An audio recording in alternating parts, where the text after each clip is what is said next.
راه من مصر لامرأته أكرمي مثواه عسى أن ينفعنا أو نتخذه ولدا وكذلك مكنا ليوسف في الأرض ولنعلمه من تأويل الأحاديث والله غالب على أمره ولكن أكثر الناس لا يعلمون ولما بلغ أشده آتيناه حكما وعلما وكذلك نجزي المحسنين وراودته التي هو في بيتها عن نفسه وغلقت الأبواب وقالت هيت لك قال معاذ الله إنه ربي أحسن مثواي إنه لا يفلح الظالمون صدق اللہ العظیم. ترجمہ. وقال اور کہا الذی اس شخص نے اشتراہ جس نے اس کو خریدا من مصر مصر میں لامرأتہ اپنی عورت کو اکرمی مثواہ عزت سے اس کو رکھ عسیٰ ممکن ہے ان ینفعنا کہ ہمیں نفع دے او نتخذہ ولدا یا ہم اس کو اپنا بچہ بنا لیں. وکذالک اور اسی طرح مکننا ہم نے ٹھکانہ دیا لیوسف یوسف کو فی الارض زمین میں وَلِنُعَلِّمَهُ اور ہم نے ان کو سکھلایا من تأویل الاحادیث باتوں کو بنانے کا گر یعنی خبروں کی تعبیر. واللہ غالب اور اللہ غالب ہے علی امرہ اپنے کام پر ولیکن اور لیکن اکثر الناس زیادہ لوگ لا یعلمون نہیں جانتے. ولما اور جب بالغ پہنچا اشدہ اپنی سخت عمر کو آتیناہ ہم نے اسے عطا کیا حکماً حکم وعلماً اور علم وکذالک اور اسی طرح نجزی ہم بدلہ دیتے ہیں المحسنین نیکی کرنے والوں کو. وراودتہ اور پھسلایا اس کو التی اس نے ہوا وہ جو فی بیتہا اس کے گھر میں تھا عن نفسہ اپنے نفس کے لیے وغلقت الابواب اور بند کر دیے دروازے وقالت اور کہنے لگی ہیت لک او میری طرف. قالا فرمایا معاذ اللہ اللہ کی پناہ انہ ربی بے شک میرا رب ہے احسن مثوائی اچھا ٹھکانہ دیا مجھے انہ بے شک وہ لا یفلح الظالمون فلاح نہیں پاتے کامیاب نہیں ہوتے ظلم کرنے والے. آیات کا ما قبل آیات کے ساتھ ربط اور تعلق یہ ہے کہ حضرت یوسف علیہ السلام بالآخر ایک قافلے والوں کے ہاں معمولی قیمت پر فروخت کر دیے جاتے ہیں. اس وجہ سے تاکہ کہیں ایسا نہ ہو کہ حضرت یوسف واپس اپنے گھر پہنچ جائیں اور اس طرح ان کے بھائیوں کا راز ان کے والد کے سامنے کھل جائے لہذا وہ اس فکر میں تھے کہ حضرت یوسف جو ہے، ہمارا بھائی جو ہے، یہ کسی نہ کسی طرح یہاں سے نکل جائے، قیمت تھوڑی بھی مل جائے تو کوئی پرواہ نہیں ہے، ہمارا اصل مدعا جو ہے وہ یہ ہے کہ ہمارا یہ بھائی ہمارے باپ کی آنکھوں سے، ان کی نظروں سے دور ہو جائے۔ لہذا یہ اس میں کامیاب ہوئے اور بالآخر قافلے والے لے کر اس بچے کو اپنے ساتھ چل پڑے اور کچھ دنوں کے بعد وہ مصر میں پہنچ جاتے ہیں۔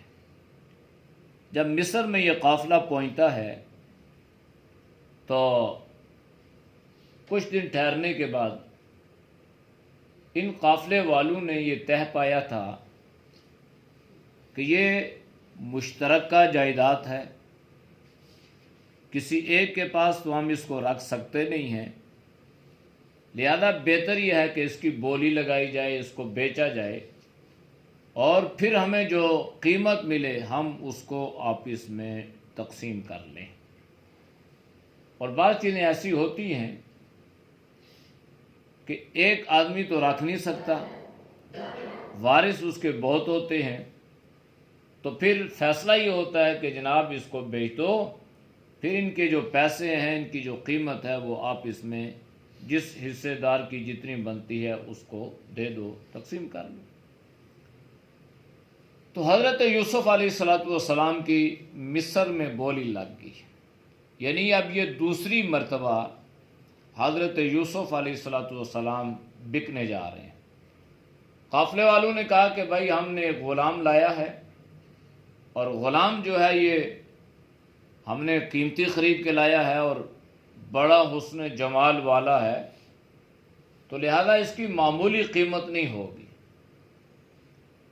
تو یہاں تک کہ بڑے بڑے جاگیردار، سرمایہ دار، دولت مند لوگ جناب یوسف علیہ السلام کو خریدنے کے لیے سامنے آ جاتے ہیں۔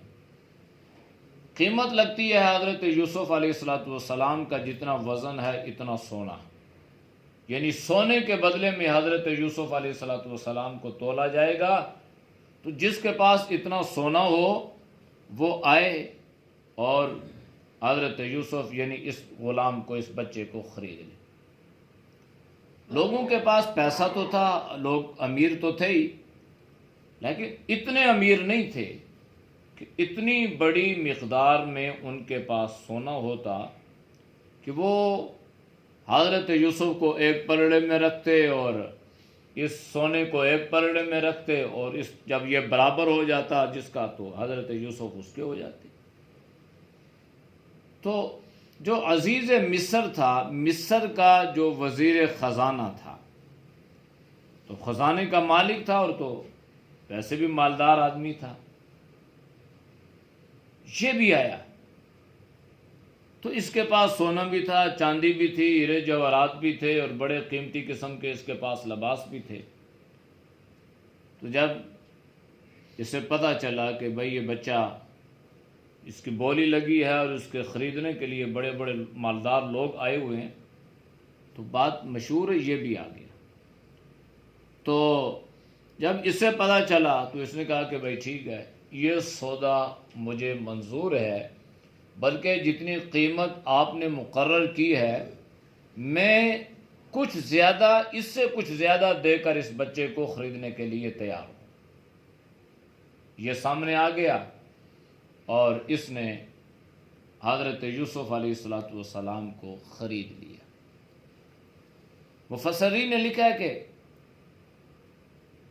حضرت یوسف میں اللہ نے کوئی ایسی خاصیت رکھی تھی، جن لوگوں نے نہیں دیکھا تھا ان کے دل میں بھی اللہ نے حضرت یوسف کی محبت پیدا کر دی، اور وہ بھی یہ چاہ رہے تھے کہ ہم خریدیں۔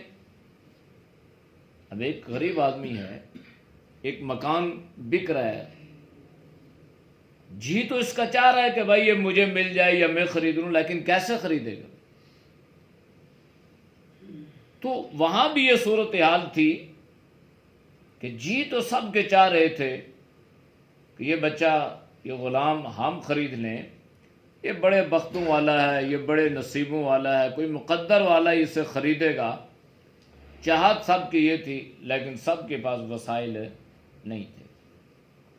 یہاں تک ایک بڑھیا کے بارے میں بھی لکھا ہے کہ بڑھیا بازار سے گزری تو اس نے پرانے کپڑوں کی ایک گٹھڑی اپنے سر پہ لی، اس کو اٹھائے وہ جا رہی۔ تو کہتے ہیں کسی نے پوچھا، اماں یہ گٹھڑی اٹھا کے کہاں جا رہی ہو؟ تو اماں نے جواب دیا کہ میں یوسف کو خریدنے جا رہی ہوں۔ تو کہنے والوں نے کہا کہ بے وقوف عورت ہے، حضرت یوسف کو خریدنے کیا لے کے جا رہی ہو؟ کہنے لگی یہ پرانے کپڑوں کی گٹھڑی ہے، میرے پاس کل جو سرمایہ تھا، کل جو میں کر سکتی تھی، میں وہ لے کے آئی ہوں تاکہ اس کے عوض میں، اس کے بدلے میں یوسف کو خرید لوں۔ دیکھا نہیں ہے، لیکن ایک محبت جو اللہ نے دل میں پیدا کر دی تھی، اس محبت کی بنیاد پر دل میں یہ حسرت کہ میں خرید لوں۔ تو کہنے والوں نے کہا کہ بھائی آپ کو پتہ نہیں ہے، اس غلام کو خریدنے کے لیے، اس بچے کو خریدنے کے لیے بڑے بڑے سرمایہ دار، مالدار لوگ، یہاں تک کہ عزیز مصر وہ بولی میں موجود ہے، تم کیسے خرید سکتی ہو؟ اس نے عجیب جواب دیا، اس نے کہا کہ مجھے معلوم ہے، میں جانتی ہوں کہ میں اس گٹھڑی کے بدلے میں یوسف کو خرید نہیں سکتی ہوں، لیکن خریدنا اس لیے چاہتی ہوں تاکہ یوسف کے خریداروں میں میرا نام بھی آ جائے۔ کل قیامت والے دن بھائی آ جاؤ یوسف کے خریدار، کون خریدنا چاہ رہے تھے، تو اس میں میرا نام بھی ہو، اس نیت سے۔ تو یہ تو ایک بڑھیا کی بات ہے، لیکن مولانا قاسم نانوتوی رحمۃ اللہ علیہ بڑے اللہ کے ولی تھے، تو ایک جگہ پہ ایک مدرسہ یا مسجد کی ایک چندے کی فہرست بن گئی، تو فلاں نے 1 پیسہ، 2 پیسے، 3 پیسے، جتنے جتنے جس کی گنجائش تھی اس زمانے میں، اس طرح ان کی وہ پوری ایک لمبی لسٹ۔ تو انہوں نے دیکھا کہ بھائی اس پوری فہرست میں میرا نام تو نہیں ہے، تو انہوں نے اپنا نام بھی اس فہرست میں، اس لسٹ میں لکھوایا۔ کسی نے کہا حضرت یہ تو جتنی خدمات ہیں اور جو کچھ ہے تو یہ آپ کر رہے ہیں، اور اتنے اس زمانے میں اللہ نے آپ کو قبول کیا ہوا، تو یہ کافی نہیں تھا؟ انہوں نے فرمایا کہ کسی عمل کو تو انسان کافی نہ سمجھے، لیکن اصل مسئلہ یہ ہے، بات یہ ہے کہ یہ سارے معاونین ہیں، دین کی خدمت کرنے والوں کی ایک لسٹ ہے، اور اس میں امیر غریب سب کے نام ہیں، کسی نے زیادہ کسی نے کم، اپنی گنجائش استطاعت کے مطابق۔ تو میں نے نام اس لیے لکھا ہے کہ کل قیامت والے دن اللہ کی بارگاہ میں جب یہ فہرست پہنچے، اللہ کے سامنے آئے، تو اس میں میرا نام بھی شامل ہو۔ نیک کام ہے، اجر والا کام ہے، تو میں اس سے کیوں محروم رہ جاؤں، میرا نام بھی شامل کرو۔ تو اس سے صرف یہ نہیں ہے کہ ایک بڑھیا نے یہ کیا اور وہ کیا، بلکہ ہر جگہ پہ انسان اللہ کی بارگاہ میں اپنا نام لکھوانے کی کوشش کرے۔ یہ مسجد ہے، یہ مدرسہ ہے، یہ دین کی خدمت کا یہ سلسلہ چل رہا ہے، یہ معاملات ہیں، تو اس میں میرا نام بھی شامل ہو جائے۔ اب اس کے لیے یہ ضروری نہیں ہے کہ آپ اپنے سارے وسائل یا سب کچھ نہیں، جتنی اللہ نے توفیق عطا فرمائی ہو، جتنی اللہ نے گنجائش عطا فرمائی ہو، اس کے مطابق آپ اپنا نام اس میں لکھوا دیں۔ کل قیامت والے دن جب اس مسجد کی، اس مدرسے کی فہرست اللہ کے سامنے کون کون ہے معاونین، تو اس میں ہمارا نام بھی شامل ہو، اور ممکن ہے یہی نام ہماری بخشش اور مغفرت کا ذریعہ بھی بن جائے۔ تو اس لیے بہرحال سارے لوگ دیکھتے ہی رہ گئے۔ عزیز مصر نے، وزیر خزانے نے حضرت یوسف علیہ السلام کو خرید لیا۔ جب خریدا نا، بڑا سمجھدار آدمی تھا، اس نے کہا کہ بھائی یہ بچہ جو لگ رہا ہے یہ کوئی عام بچہ نہیں ہے، بچے تو دنیا میں ادھر مصر میں تھوڑی خوبصورتی ہے، بطیرے بچے ہیں، لیکن یہ بچہ جو ہے یہ بڑا کوئی عجیب الخلقت ہے، اتنا حسن و جمال کا پہکر ہے، ایسا لگتا ہے جیسے سورج کی شعائیں جو ایسے پھوٹ رہی ہوں۔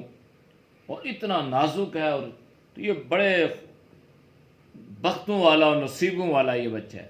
تو اس نے کیا کیا؟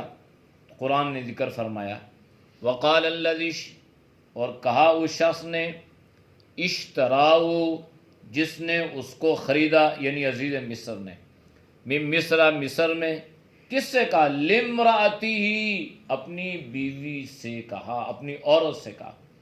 اچھا، قرآن کا یہ مزاج ہے نا کہ عورتوں کے نام قرآن ذکر نہیں کرتا۔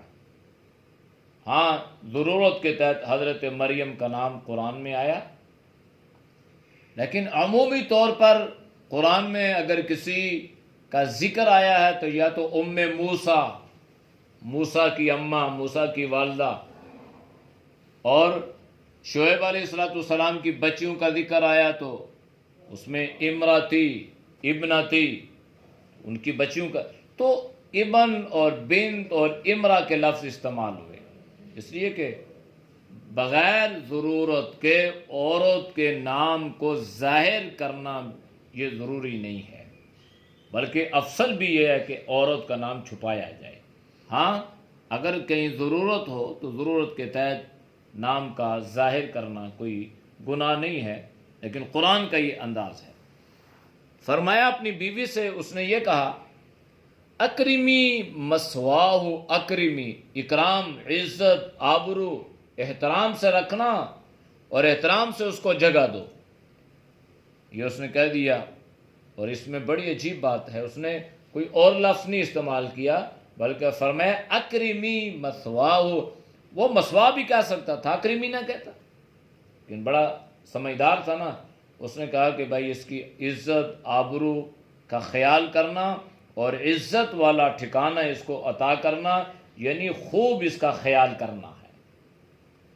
عسیٰ ان ینفعنا او نتخذہ ولدا، کہ ہو سکتا ہے، ممکن ہے یہ بچہ ہمارے لیے نفع کا ذریعہ بنے، یہ ہمیں کچھ نفع دے، او نتخذہ ولدا، یا اس کو ہم اپنا بچہ بنا لیں، اپنی اولاد بنا لیں۔ عزیز مصر کے بارے میں بعض مفسرین نے لکھا ہے کہ اس کی اولاد نہیں تھی، لا ولد تھا، اور لا ولد تھا اس لیے اس نے اتنے مہنگے داموں حضرت یوسف کو خریدا بھی، اور اس نے کہا بھی کہ بھائی اس کو بڑی عزت ادب و احترام کے ساتھ رکھنا ہے، اور یہ ہمارے یہ نفع کا ذریعہ بنے گا، اور ہم اس کو اپنا بچہ بنا لیں گے۔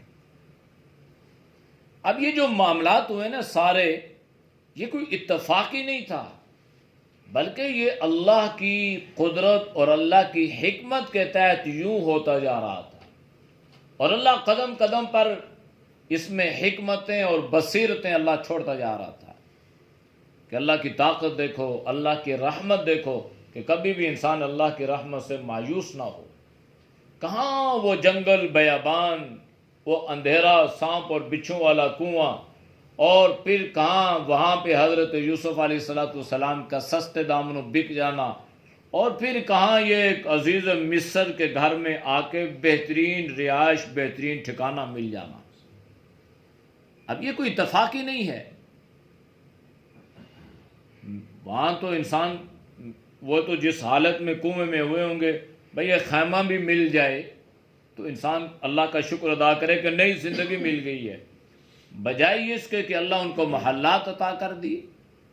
تو اللہ نے ذکر کیا وَكَذَلِكَ، اور اسی طرح مَكَّنَّا لِيُوسُفَ فِي الْأَرْضِ، ہم نے یوسف کو ٹھکانہ عطا کر دیا، یعنی اصل میں اللہ کی حکمت یہ تھی کہ اللہ نے یہاں پہ لانا تھا، عزیز مصر نے ان کو خریدنا تھا، اور پھر عزیز مصر کے گھر میں حضرت یوسف علیہ السلام کی تربیت، ان کی جو ہے یہ پرورش اور ان کے رہائش کا انتظام ہونا تھا۔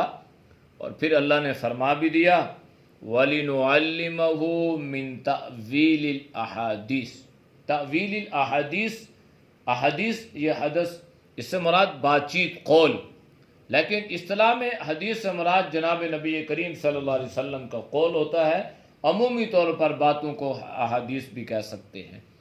تو تأویل کا مطلب ہوتا ہے کسی چیز کو طریقے اور سلیقے سے بنانا۔ جب کہتے ہیں یار اس بات میں آپ کوئی تعویل کر دیں، کوئی تعبیر کر دیں، اس بات کو کسی اور طریقے سے آپ پیش کر دیں. تو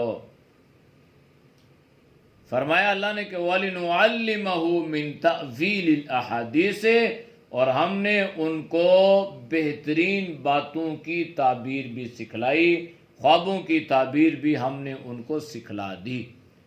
اب یہ پہلے تو اللہ نے اس کا ذکر فرما دیا تھا کہ آپ نے پریشان نہیں ہونا، ہم آپ کو ٹھکانہ بھی عطا کریں گے اور ہم آپ کو یہ علم بھی عطا کریں گے. تو اب اللہ نے فرمایا جو ہم نے وعدہ کیا تھا نا، اب اللہ نے وہ وعدہ پورا کر دیا، اور حضرت یوسف علیہ السلام کو اللہ نے یہ چیزیں بھی عطا کر دی. کیوں؟ اس لیے کہ واللہ غالب علی امرہ، اللہ کا جو حکم ہے نا یہ غالب ہے. انسان جو چاہے انسان وہی کر سکتا ہے جو اللہ چاہتا ہے. ہم چاہیں کہ یہ ہو جائے، وہ ہو جائے، ایسا ہو جائے، نہیں ہوگا وہی جو اللہ کی مرضی ہوگی. اس لیے انسان کو وہی کچھ کرنا چاہیے جو اللہ کی مرضی ہوتی ہے، اور اللہ کی مرضی یہ ہوتی ہے کہ انسان اللہ کا بندہ بن کے رہے، انسان اللہ کا بندہ بن کے رہے، یہ اللہ کی مرضی ہوتی ہے. اور ہمارا بھی یہ ایمان اور یقین ہے کہ ہمارے ساتھ ہوگا وہ جو اللہ کی مرضی ہوگی. ہماری مرضی سے کچھ نہیں ہوتا. اگر انسان کی مرضی سے ہو تو ہر انسان ہوا میں اڑنا شروع کر دے، ہر انسان 7 براعظموں کا حکمران بن جائے. انسان کی مرضی سے نہیں، اللہ کی مرضی سے ہوتا ہے. اور اللہ کی جو مرضی ہے یہ انسان کی مرضی پر حاوی ہے، باری ہے. اس لیے اللہ نے فرمایا واللہ غالب علی امری، اللہ کا حکم غالب ہے، لیکن ولیکن اکثر الناس لا یعلمون، اکثر لوگ اس کو جانتے نہیں. اب ہوا یہ کہ جناب یوسف علیہ السلام عزیز مصر کے گھر میں آ گئے، اور ان کے جو ہے وہ رہائش اور ایک شاہانہ زندگی جو ہے وہ چلتی رہی، یہاں تک کہ جناب یوسف علیہ السلام ایک جوانی کی عمر کو پہنچ گئے. قرآن نے ذکر یوں فرمایا وَلَمَّا بَلَغَ أَشُدَّهُ، اشدہ جوانی کی عمر. بعضوں نے فرمایا کہ 20 سال، اور بعضوں نے فرمایا 33 سال، اور بعضوں نے فرمایا 40 سال. اور چونکہ اکثر جو وحی کا نزول ہوتا ہے انبیاء علیہ السلام پر وہ 40 سال کی عمر میں، اس لیے اکثر مفسرین نے اس کو 40 سال کے بارے میں فرمایا کہ وَلَمَّا بَلَغَ أَشُدَّهُ، کہ جب ان کی عمر 40 سال ہو گئی، اپنی جوانی کو پہنچ گئے، آتَيْنَاهُ حُكْمًا وَعِلْمًا، ہم نے انہیں حکم، بصیرت، دانائی اور علم عطا کر دیا. حکم سے مراد اگر علوم نبوت لیں گے تو پھر اشدہ سے مراد 40 سال کی عمر ہوگی. یعنی 40 سال کی عمر میں اللہ نے حضرت یوسف علیہ السلام کو یہ حکم، بصیرت، دانائی اور علوم نبوت عطا کر دیے. اور اشدہ سے مراد اگر 20 سال کی عمر لیں گے یا اس سے زیادہ کی عمر لیں گے تو پھر حکم سے مراد یہ بصیرت ہے، دانائی ہے، اور یہ سمجھداری بڑی ضروری ہے. اور اللہ نے ہر نبی کو نبوت سے پہلے یہ چیزیں عطا فرمائی ہیں. اس لیے کسی نبی نے زمانہ نبوت سے پہلے خدا نہ خواستہ کوئی ایسی نازیبہ حرکت نہیں کی. نہ کسی نے شراب پیا، نہ خدا نہ خواستہ کسی نے کوئی بدکاری کی، اور نہ ہی کوئی کردار یا کریکٹر کے حوالے سے کچھ ایسا تھا، بلکہ اللہ نے ان کی طبیعت شروع ہی سے ایسی پاکیزہ ستھری بنائی تھی کہ ان کی طبیعتیں گندگی کی طرف، خباثت کی طرف مائل ہی نہیں ہوتی تھیں. اس لیے دیکھیں حضرت یوسف علیہ السلام کے بارے میں کہ اگر ہم اس کو 20 سال کی عمر مراد لیتے ہیں تو پھر بھی ٹھیک ہے کہ اللہ نے ان کو ایسی عمر میں پہنچ گئے، جوانی کی عمر کو پہنچ گئے، اور اللہ نے انہیں حکمت بنائی اور یہ علم بھی اللہ نے انہیں عطا فرما دیا. وَكَذَلِكَ نَجْزِي الْمُحْسِنِينَ، اور اسی طرح ہم بدلہ دیتے ہیں جو بھی نیکی کرے، احسان کرے، نیکی کرے. اب حضرت یوسف علیہ السلام نے کون سی نیکی کی کہ اللہ ان کے بارے میں فرما رہے ہیں کہ ہم نے بدلہ دیا، یعنی ہم ایسا کرنے والوں کو ایسا ہی بدلہ دیتے ہیں. تو حضرت یوسف علیہ السلام اپنے والد کی آنکھوں کی ٹھنڈک کا ذریعہ تھے، اور اتنی چھوٹی عمر میں بھی جناب یوسف نے کبھی اپنے باپ کو ستایا نہیں ہے، کبھی اپنے باپ کو تنگ اور پریشان نہیں کیا، اور بچپن ہی سے یعنی ایسی اللہ نے ان کو یہ سادگی اور ایسی عجیب اللہ نے ان کی فطرت بنائی تھی کہ کوئی آدمی ان سے پریشان نہیں ہوتا تھا۔ پھر کنویں میں چلے گئے تو وہاں بھی اللہ سے مانگا، صبر کیا، تو اللہ نے فرمایا کہ جو ان حالات پہ چلے گا اللہ اس کو ایسا ہی بدلہ عطا فرمائے گا۔ اب یہ رہ رہے ہیں، اللہ نے ان کو دنائی سوجھ بوجھ تو دے دی۔ یہ دنائی عقل مندی بڑی ضروری چیز ہے۔ اگر آدمی جوان ہو اور ہر طرف اس کو گناہوں کی دعوت دی جا رہی ہو، تو اگر وہ سمجھدار نہیں ہوگا، سوجھ بوجھ والا نہیں ہوگا تو ان گناہوں سے بچ نہیں سکے گا۔ اگر سمجھداری ہوگی، اور سمجھداری کیسے ہوگی؟ بھائی وہ سمجھتا ہوگا کہ یہ جتنے بھی چیزیں ہیں یہ سارا ذلت کا سامان ہے، اور یہ شیطانی حربے ہیں، اور انسان کی زندگی کو اور اس کی پاکی اور ستھرائی کو داغدار کرنے کا ایک ذریعہ ہے، لہذا سمجھداری سے اس سے کام چلائے گا، اور سمجھداری سے اپنے آپ کو ان گناہوں سے بچانے کی فکر کرے گا۔ اس لیے قرآن نے یہ ذکر فرمایا ہے۔ اب ہوا یہ کہ حضرت یوسف علیہ السلام گھر میں رہ رہے ہیں، اور اسی گھر میں عزیز مصر کی بیوی بھی رہ رہی ہے۔ عورت جو ہے نا، عورت یہ ایک بڑا فتنہ ہے، اور یاد رکھیے گا اس فتنے سے بچنا بڑا مشکل ہے۔ آپ صلی اللہ علیہ وسلم نے بھی ایک حدیث میں فرمایا کہ میری امت کا ایک فتنہ مال بھی ہے اور عورت بھی ایک فتنہ ہے۔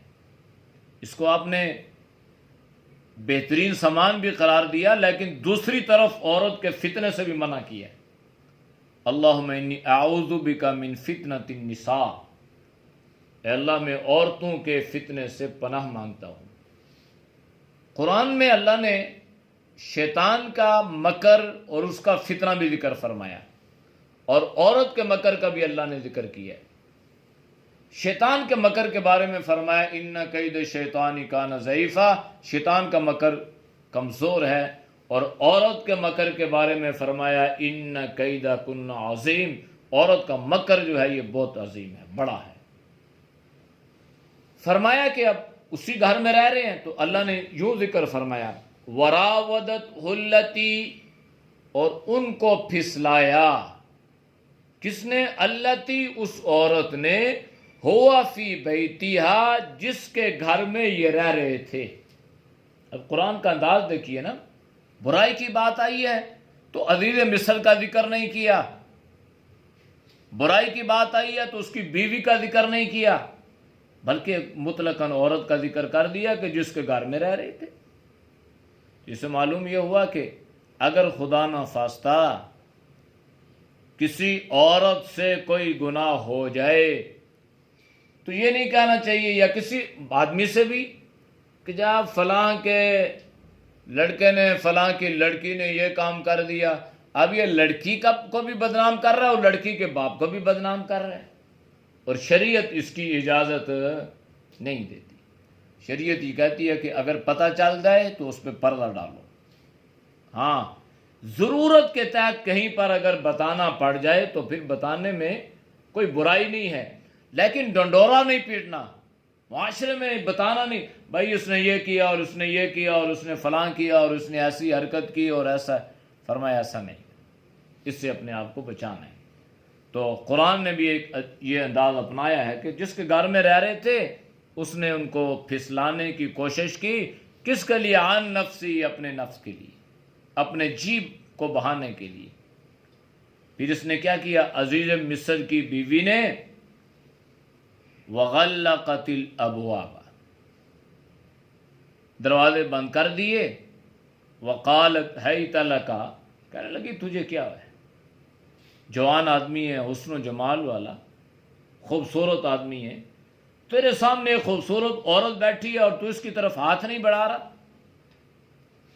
اب جب یہاں پہ عزیز مصر کی بیوی نے حضرت یوسف کو اپنے سامنے بٹھا دیا نا، تو یہ حضرت یوسف علیہ السلام کی تعریفیں کرنے لگی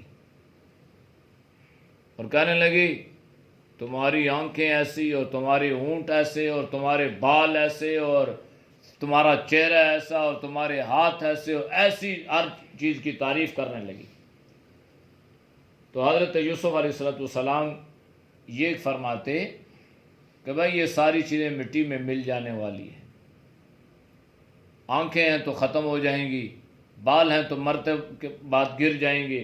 اب ہر چیز کو وہ نفی کرتے جا رہے ہیں کہ یعنی یہ وہ چیز نہیں ہے کہ جو اس پر انسان کوئی فخر کرے یا جس کو بقا حاصل ہو۔ کہتے ہیں یہ ساری زوال پذیر چیزیں ہیں، ان پہ مت اپنے آپ کو جو ہے وہ بلاؤ اور ان کی وجہ سے اپنے آپ کو دھوکے میں مت ڈالو۔ تو تعریفیں کرنے لگی اور اس طرح کی باتیں کرنے لگی۔ جناب یوسف علیہ السلام نے فرمایا کہ دیکھو قال معاذ اللہ، اللہ کی پناہ چاہو، یہ سوچ تم نے پیدا کر دی، یہ خیال تمہارے دل میں آ گیا کہ میں تمہارے ساتھ خدا نخواستہ ایسی حرکت کروں۔ تم نے یہ بات سوچ کیسے لی ہے؟ تمہیں یہ سوچتے ہوئے شرم نہیں آئی اور تم نے دیکھا نہیں ہے انہ ربی احسن مثوایا کہ میرے بادشاہ نے، عزیز مصر نے مجھے اتنی عزت دی ہے اور مجھے اس کے اپنے گھر میں ایسا ٹھکانہ عطا کر دیا اور اس کا بدلہ میں اس کو ایسے دوں۔ کہتے ہیں یہ احسان فراموشی اور یہ ایسا صلہ میں اس کو ہرگز نہیں دے سکتا۔ کم از کم انسان کو یہ بات تو سوچنی چاہیے نا کہ میں ایسی حرکت اپنے محسن کی بیوی کے ساتھ کروں۔ اس لیے جناب نبی کریم صلی اللہ علیہ وسلم نے فرمایا کہ گناہ تو گناہ ہے نا، زنا تو زنا ہے، گناہ تو گناہ ہے، لیکن ایسی عورت سے کرنا جس کا مرد آپ پر اعتماد کرتا ہو یہ ڈبل گناہ ہے۔ اور بالخصوص محلے والوں کے ساتھ یا اپنے کسی دوست عزیز کی بیوی کے ساتھ، اس لیے کہ اس کے ذہن میں ایسی بات تو آتی نہیں ہے اور انسان جو ہے یہ یوں درندہ بن جائے اور یوں یہ ایسی کوئی گھٹیا حرکت کر دے۔ تو جناب یوسف علیہ السلام نے اس کے سامنے 3 چیزیں بیان کر دی۔ پہلی چیز اللہ کی پناہ بھائی، اس لیے کہ اللہ کی مدد اور اللہ کی نصرت ہی سے انسان گناہوں سے بچ سکتا ہے، ورنہ دنیا کی کوئی طاقت اس کو گناہ سے نہیں بچا سکتی۔ دوسری چیز انسان کو یہ سوچنا چاہیے کہ میں یہ برائی کس کے ساتھ کر رہا ہوں، آخر میرے بھی یہ رشتے ہیں، میری ماں، میری بہن، میری بیٹی، میری بیوی۔ تو جب میں دوسروں کے بارے میں غیرت مند بن سکتا ہوں تو مجھے اپنے بارے میں بھی غیرت مند بننا چاہیے نا۔ اس لیے فرمایا کہ ایسی بات نہیں ہے انہ ربی احسن مثوایا، اگر ربی مان لیا جائے عزیز مصر کو تو بھی ٹھیک ہے، اس لیے کہ اس زمانے میں بادشاہ کو رب بھی کہتے تھے اور مجازن جو ہے اپنے ماں باپ کو بھی رب کہا جاتا ہے، لیکن ہماری شریعت میں چونکہ شرک سے بچنے کا دور دور کے راستے بھی جو ہے نا ختم کر دیے، اس لیے اللہ کے نبی نے فرمایا کہ کوئی اپنے باپ کو رب نہ کہے اور اپنے غلام کو عبد نہ کہے، اس لیے کہ رب اللہ ہے اور عبد جو ہے یہ اللہ کی بندگی کرنے والا ہے۔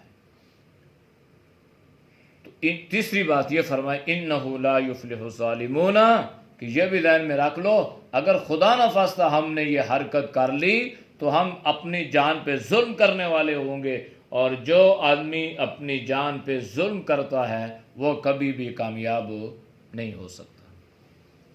اعوذ باللہ من الشیطان الرجیم، بسم اللہ الرحمن الرحیم۔ وقال الذي اشتراه من مصر لامرأته أكرمي مثواه عسى أن ينفعنا أو نتخذه ولدا وكذلك مكنا ليوسف في الأرض ولنعلمه من تأويل الأحاديث والله غالب على أمره ولكن أكثر الناس لا يعلمون ولما بلغ أشده آتيناه حكما وعلما وكذلك نجزي المحسنين وراودته التي هو في بيتها عن نفسه وغلقت الأبواب وقالت هيت لك قال معاذ الله إنه ربي أحسن مثواي إنه لا يفلح الظالمون صدق الله العظيم. الحمد لله رب العالمين والعاقبة للمتقين والصلاة والسلام على النبي الأمي وعلى آله وصحبه أجمعين. یا اللہ ہم سب کے صغیرہ کبیرہ گناہوں کو معاف فرما، یا اللہ گناہوں سے حفاظت فرما، یا اللہ نیک اعمال کی توفیق نصیب فرما، یا اللہ برے اعمال سے، برے خیالات سے، برے راستوں سے، بری صحبت سے، یا اللہ ہر طرح کی بدکاریوں سے اللہ تو سب کی حفاظت فرما، یا اللہ پوری امت کی حفاظت فرما، یا اللہ تو سب کو علم اور عمل والی زندگی نصیب فرما، یا اللہ تقوی طہارت والی زندگی نصیب فرما، یا اللہ ہر طرح کی جہالتوں سے، حماقتوں سے، یا اللہ قدرتوں سے، نفرتوں سے اللہ تو ہم سب کی حفاظت فرما، اے اللہ ہماری دعاؤں کو اپنی بارگاہ میں قبول فرما۔ وصلی اللہ تعالی علی نبی الامی وعلی آلہ وصحبہ اجمعین برحمتک یا ارحم الراحمین۔